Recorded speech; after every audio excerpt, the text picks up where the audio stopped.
Botafogo é sempre esse turbilhão de emoções, né? Num dia a gente comemora o feito inédito da base do Botafogo na Copinha, jogando com apenas 3 jogadores no banco de reserva, 2 entraram, acho que só o goleiro reserva ficou, e o Botafogo consegue uma classificação heróica ali, utilizando parte da base que não era a que vinha atuando na Copinha. O restante estava ocupado com o Campeonato Carioca e se saíram muito bem também. A vitória da base nas 2 pontas, Carioca e na Copinha, enfim. Um momento de felicidade que a gente teve e com aquela expectativa de começar já o Campeonato Brasileiro, né, que é o foco principal aqui. Mas, em contrapartida, a gente não tem aquilo que a gente esperava, que é a saída do nome do Botafogo no Transferban. E, além disso, a gente precisa trazer aqui também notícias de outros colegas, né, que cobrem o Botafogo também, que, óbvio, como a gente sempre traz, né, as notícias são dinâmicas. Cobrir o Botafogo não é uma tarefa muito fácil e as coisas acabam, os cenários vão mudando de uma maneira muito rápida. E hoje a gente teve a notícia de que o acerto com o Atlanta United não aconteceu. Acerto por parte do Botafogo fez essa declaração aí que foi divulgada hoje pelo Bernardo Gentili lá no Arena Alvinegra. A gente vai trazer todos esses pontos aqui, tudo aquilo que a gente sabe até o momento sobre essa confusão, essa novela do Transferban, que tinha previsão até de cair o quanto antes, né?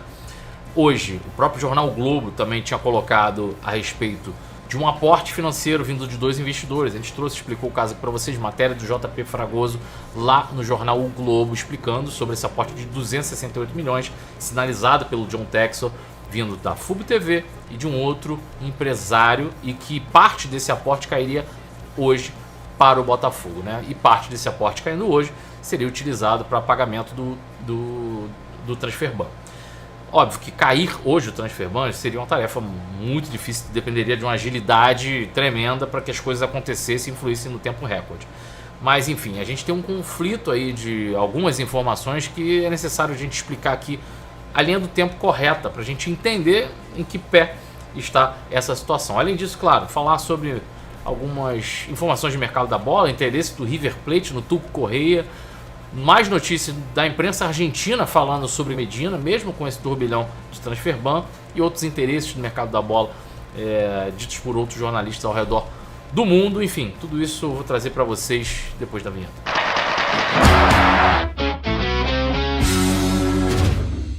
Bom, vamos lá, sem enrolação, já deixa aquele like se possível, compartilha esse vídeo onde você fala de Botafogo. Todo dia tem conteúdo aqui no canal Gigante Glorioso, com notícias e opiniões também, tudo sobre o Botafogo, lives toda segunda e toda sexta-feira pela manhã. Ativa o sino das notificações para você ficar sabendo de quando rola a live aqui. A gente gosta de debater aqui junto com vocês, fazer aquela live bem participativa, bem inclusiva, acho muito bacana. Enfim, mas independente das lives, todos os dias também temos conteúdo aqui no GG, beleza? Vamos lá, falando aqui sobre o mercado da bola, a River Plate fez uma sondagem para tentar entender a situação do Tuco Correia. Tuco Correia, que já teve o nome dele envolvido em uma outra negociação, só que com o São Paulo, né? Aquela tentativa de trocas ali de jogadores que não foi para frente, tentaram o Savarino, o Vitinho, o próprio Tuco Correia também era um dos envolvidos. As trocas não vingaram, né? Os termos não ficaram ali agradáveis para ambas as partes, principalmente o Botafogo. Na verdade, os atletas não sentiram esse interesse, principalmente de ir para o São Paulo, e as trocas não eram favoráveis para a gente, né? Enfim, o nome do Tuco teve esse envolvimento. O Botafogo, beleza, mantém o Tuco no elenco, né? É um dos maiores salários do elenco, diga-se de passagem aqui.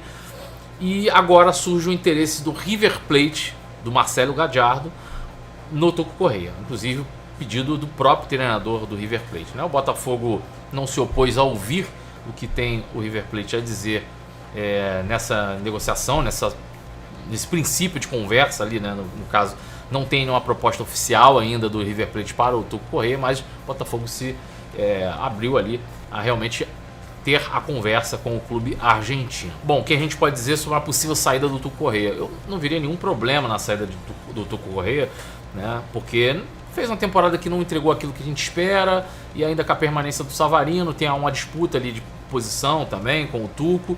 enfim, é uma questão que dá pra gente resolver mesmo com a saída do Tuco Corrêa. Só que tem uma questão nessa saída do Tuco Corrêa, né?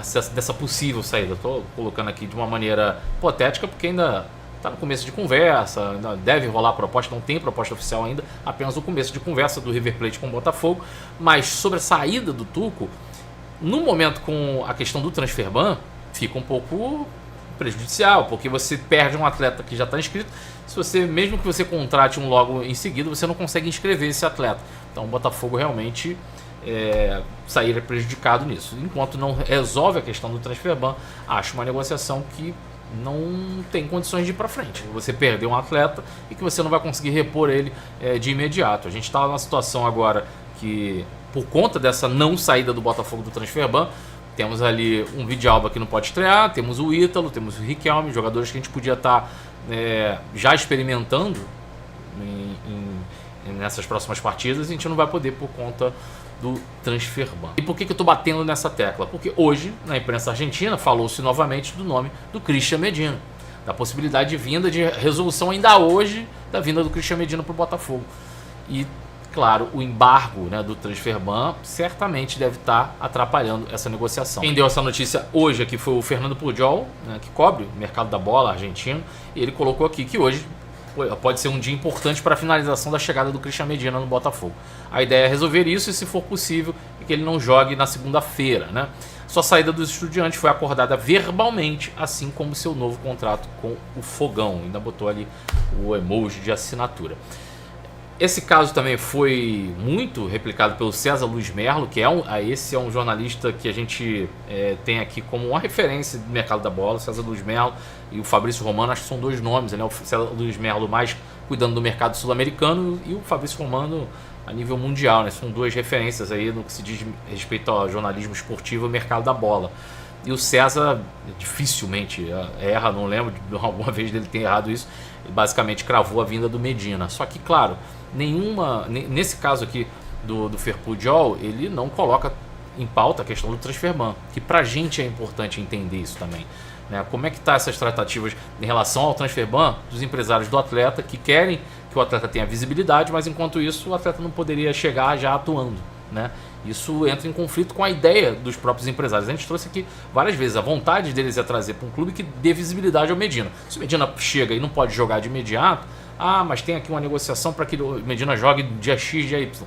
Isso já começa a pesar negativamente na conclusão desse negócio com o Christian Medina, né? Então, assim, cenas dos próximos capítulos que a gente vai precisar aguardar, né? Hoje tivemos aqui outros amigos da imprensa falando sobre essa questão do transfer ban. No caso aqui, o Bernardo Gentili trouxe, né? E eu acho que é importante a gente trazer sempre aqui o que outros colegas também trazem, né, na imprensa que cobre o Botafogo, e falando sobre o contato dele com o Botafogo, disse que não tem ainda uma definição sobre essa questão do transfer ban no que diz respeito ao pagamento, que as coisas estão em andamento, que o Botafogo está fazendo de tudo para poder resolver a situação, mas que a situação ainda não foi resolvida. Isso, claro, muito nos preocupa, porque dentre processos burocráticos que estão em andamento, se você não tiver o pagamento já efetuado, obviamente o nome do Botafogo no transfer ban vai realmente se tornar mais duradouro do que a gente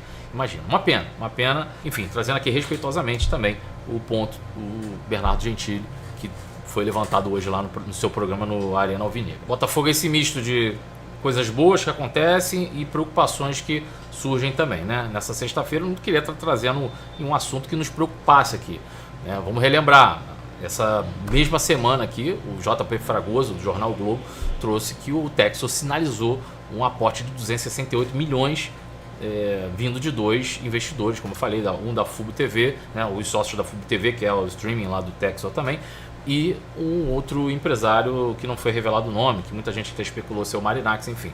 E esse aporte, parte dele cairia hoje, né? Seria cerca de 107 milhões. E, claro, caindo o aporte hoje, até dar entrada em pagamento, a tendência é que o transfer ban caia nos próximos dias. Enfim, enquanto isso, a gente vai vendo essas movimentações do mercado da bola. O jornalista Christian Martins, lá da VS Esporte do Paraguai, informando que o Botafogo tinha interesse no empréstimo do Enzo Gonzalez, que está lá no Wolverhampton, mas sempre a gente vai cair na mesma tecla. E o transfer ban? Enquanto não cai o transfer ban, certas questões realmente tendem a ficar paralisadas, né? Espero voltar aqui com notícias melhores. Não gosto de ser o portador de mais notícias ou de notícias, no mínimo, preocupantes, mas é o que nós temos para essa sexta-feira, beleza? Vou ficando por aqui. Um forte abraço a todos vocês. Saudações alvinegras. Fui.